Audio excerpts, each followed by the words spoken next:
Hello everyone, Steve here, back again with another tabletop baseball video.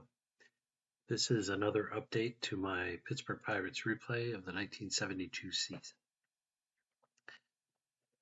So in the last video, I mentioned this scorebook from 1972, which you see on the screen here, which I received or bought when I was at a Pittsburgh Pirates game in 1972.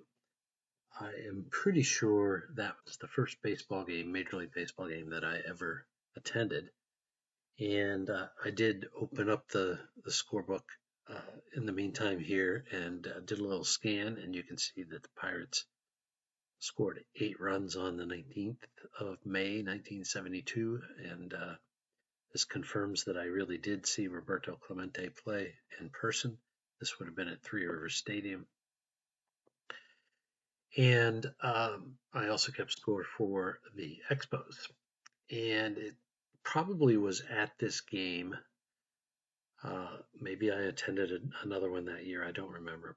But in any case, if you look in the lower right-hand corner, you can see that I got a World Series ring of sorts, which was the giveaway. Pirates won this game 8-0. So this list has not changed in terms of the sims that I'm using for this replay. This replay that I did for this 3-game series with the San Francisco Giants was with a game called the World's Greatest Baseball Game. I have done another video on this game, so I'm going to try to limit how much I talk about how the game plays. But I'll spend a second here. Here you see a pitcher card and a batter card. So we have Steve Carlton for Philadelphia and Willie Stargell for Pittsburgh. Misspelled Pittsburgh, but Pittsburgh nonetheless. A couple key things about this sim. One is that for pitchers, they had a column for bases empty and a column for men on base. There's a couple sims that do that. This was one of them. And then they had a third column, which would come into play if the fatigue limit had been reached. And basically, these ratings are ratings for walk rate, hit rate, strikeout rate, home run rate, and a special factor if there's a deep fly. So, and at the bottom, I won't talk about it much, but at the bottom there's also some numbers that can come into play to determine if there's a hit batsman wild pitch, balk, or pass ball. You see Willie Stargell's card on the right, all kinds of ratings at the top.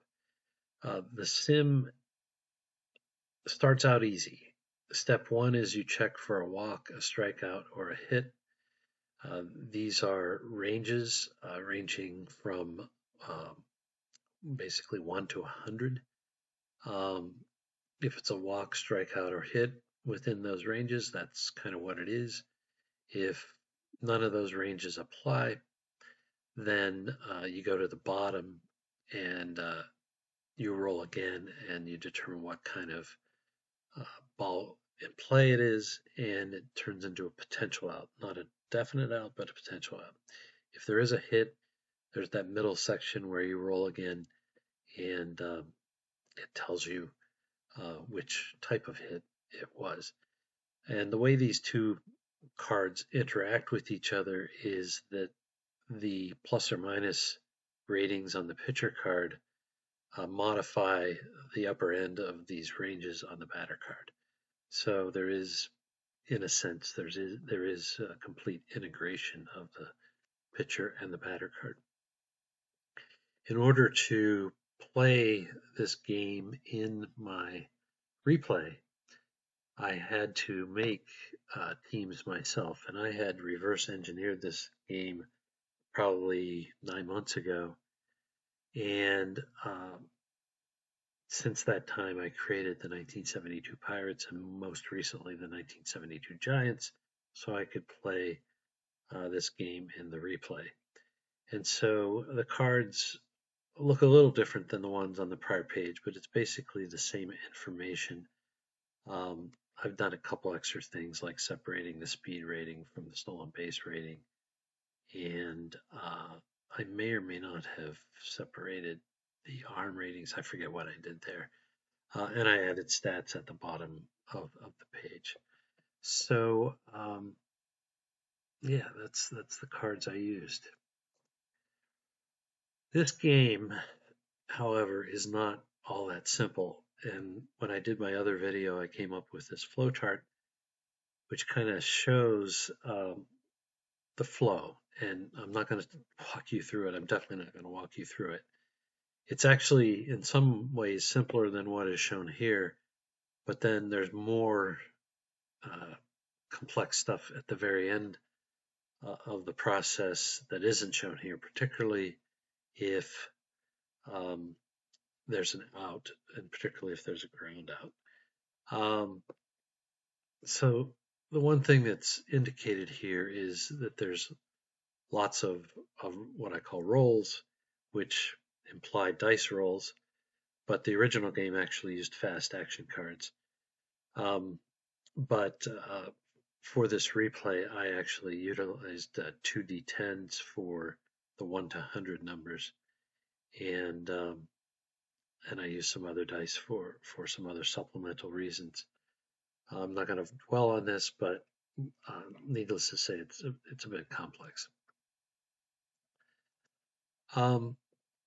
In the last video, I think people misunderstood me when I was talking about some statistical outliers.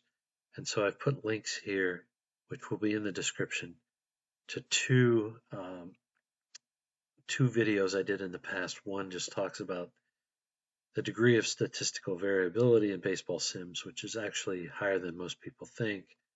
And then a different video on different ways to measure the accuracy of baseball sims. And if I were to rank order those methods, a replay actually wouldn't be right at the top of how to measure the accuracy. In terms of the world's greatest baseball game, I did do a video on that. The link is here. If this game intrigues you at all, go back and look at that video. And then this is a random thing I threw in here, but I just came across it recently, which is about ballpark effects. And it's an interesting article. And as it turns out, the world's greatest baseball game does have park effects, which generally affect the home run rating on the batter card and the deep fly results as well. I've shown the standings before for the National League 1972. The Giants were 5th in the NL West. I might have shown this before. They were 5th overall in terms of runs scored, so they had a decent offense, but in terms of runs allowed, they were second from the bottom. Well, 10th, I guess maybe third from the bottom, 10th. So that's the Giants. Oh, and this is some key statistics of their key players. They did have a fair number of home runs. Dave Kingman and Bobby Bonds were the leaders, but a pretty powerful lineup, I would say. And mixed results in terms of ERA for these pitchers. So I played 3 games. The first game, the Pirates lost 3-1. Sam McDowell had a complete game. He scattered 9 hits, but he did scatter them, and pretty much took care of the Pirates that night. Tito Fuentes may be unlikely, but he actually contributed a home run, which helped put the Giants on the board early, and that's kind of all they really needed. I will talk in a minute about a big issue that occurred in the first 2 games that I didn't realize was occurring. But in any case, first game was 3-1, which I think matched the original game that was played that day in real life. So in game two, the Pirates won 3-2, another low scoring game. Um, One of the notable things in this game was that the Giants had 4 errors, you see in the upper right, and the Pirates had 1 error. That's a lot of errors. And I'll talk in a minute uh, about why that might have been. I also messed around during this game with some different approaches to endurance or fatigue. I did use the world's greatest baseball game formula, which worked out pretty well. I did end up substituting for both pitchers in the end. I think basically because, well, in the case of Nelson Briles, I pinch hit for him um, late in the game, and he was close to coming out if you used the world's greatest baseball game formula. Steve Stone, not so much. Um, there's something called the Yank number, and I do have a video on pitcher fatigue, but this is something I found on the Delphi forum, I think. And under that uh, methodology, it was looking like Browse was due to come out. And both the first one and this one are both reduction methods, much like you find in statispro, where things like hits and walks and so on can reduce the number. In the case of the world's greatest baseball game, runs reduce the number, and they actually reduce it by 2 for each run scored. I also sometimes use what I call the rule of fives, which I got from Time Travel Baseball. So as soon as the pitcher has faced the top of the order for the 5th time, then it's time for him to come out. Once in a while that comes into play. Then I also track the maximum batters faced by a pitcher at any time during the season. And so I don't let him go over that maximum. Sometimes the maximum is pretty high. Like in the case of Briles, I think he pitched an 11-inning game and faced 46 batters. But in the case of Stone, his maximum batters faced was less. And then the other thing is I have a home brew for stolen base jump, and this is basically kind of an auto steal to make sure that I do run people once in a while. The only issue I ran into was when a runner got on base with nobody on second, I would forget to roll the dice to see if he should be stealing. So I was kind of inconsistent on that, both in this game and I think to some extent in the next game. Although in the case of the Pirates, they really didn't steal many bases at all. Little more stolen base activity for the Giants that year. That's enough for that. Game 3, which I just finished a minute ago, the Pirates ended up winning 6-1, although it was very low scoring for most of the game. The Pirates got off to a 2-0 lead in the first. Interestingly enough, that was off of a home run by Jackie Hernandez, I believe. Although it's odd that would be in the first inning. No, he did hit a home run. So anyway, the odd thing about that is, and again, this is like statistical variability, is Jackie Hernandez only hit 1 home run in the entire season in 1972, and he hit one here. But it's just the way that the dice rolled. Bob Moose pitched a complete game, gave up only 1 run. He got in a little trouble in the 9th, but got out of it, and he faced 36 batters. So that was that. The issue I ran into, and I realized it at the beginning of game 3, is I was using 2 D10 dice. And what I didn't realize is the one die that I was using for the tens digit of the 2-digit number was numbered 0 to 4 and 0 to 4 again. And so I was only getting numbers between whatever, low numbers, less than 50 for sure. And I didn't really realize it um, until the beginning of this third game. What that really means is for the first two games, they're kind of a cluster, pardon the phrase, in the sense that any results that would have been driven by numbers 50 and above did not come into play.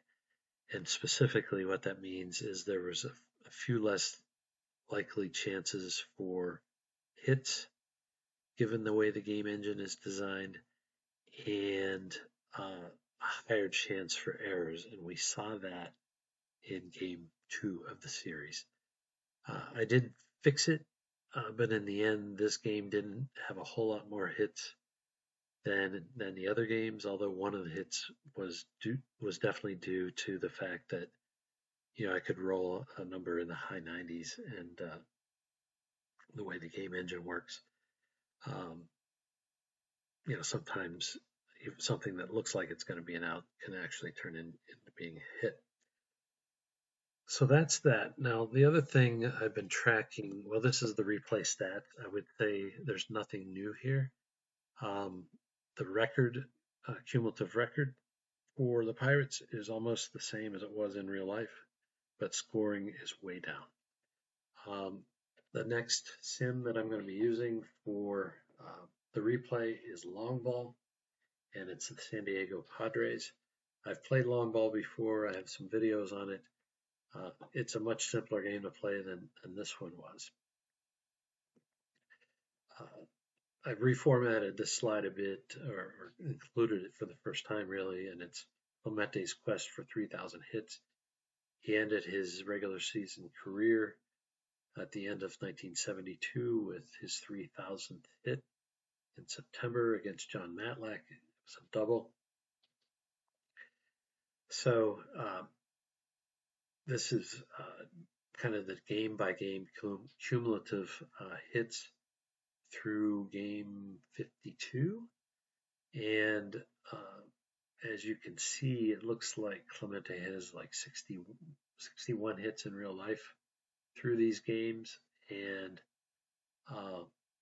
41 or 42 hits in the Sims. So the batting average 243 is well below his actual at this point of 324. Again, this is all statistical variability as far as I'm concerned.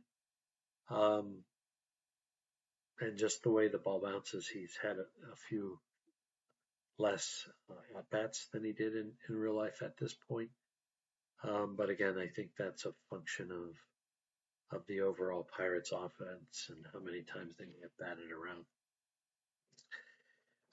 Just to emphasize again, I'm only pointing this out because it's interesting, but also acknowledging, we're talking about still small sample sizes here. I mean, even by the end of the season, it'll technically be a small sample size. Impressions of the world's greatest baseball game. I will start out in saying that there are true fans of this game, and the true fans of this game sometimes say, it's the best game ever. I think the key issue here is the game is very detailed, has lots of layers, lots of extra steps to achieve a result, and then there's a certain complexity. And as I say, some view this positively. I'm guessing most people would not. By design, there are multiple steps to get to result. So almost every play will have multiple steps. So if you hit the ball to a single to the outfield, then you got to check to make sure the outfielder fielded it. And then if there's a throw involved, then you have to check to see if the throw is successful. Or in the case of a ground out, you have to, after figuring out where it was hit, you have to, make sure that it was fielded correctly, make sure that the throw was made and caught correctly, and then separate from that, depending on the speed of the runner, he might be able to beat the play as well, and so there's just some complexity there. The most confusing thing to me, I think, is when there's a ground out and somebody is on base. That's where it gets really confusing because they don't really tell you to which base the fielder is going to throw the ball when somebody's on base. So I talked to a friend a little bit about this, but what we've done is more or less tried for the force out, and then, if applicable, tried for the double play.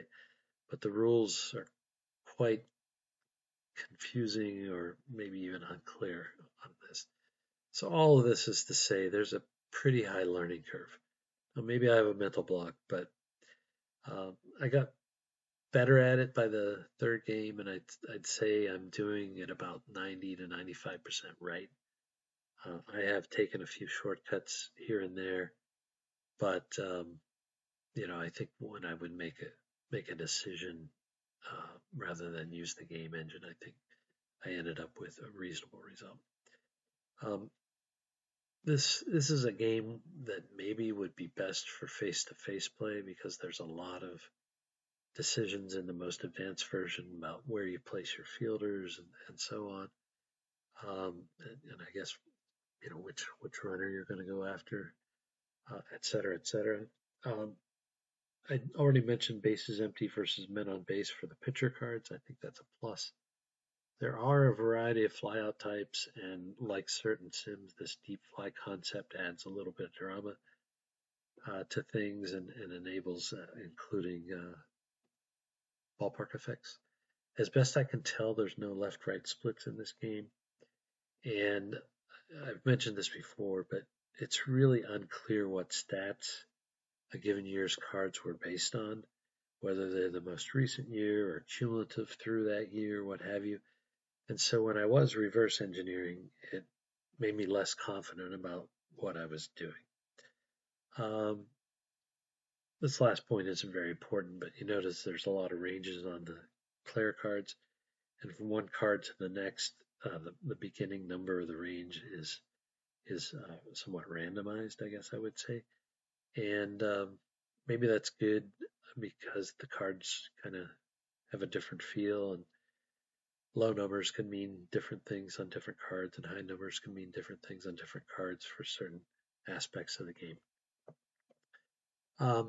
I'm not sure that I will be playing this game again in the replay. Maybe someday I'll play a game just for fun. One of the biggest issues is I'd have to create another team or use it again with the Giants, and I'm not sure which of those I would do. Hope this was helpful and interesting. Watch my other video on the world's greatest baseball game if you have any interest in it at all, even curiosity. There are 3 teams I've made, which are on the Facebook page. It's the Astra Batter Up Facebook page. I've given you links to that before, but if you need it, just reach out to me and I'll send those along. I think that's it. Thanks for listening. Bye.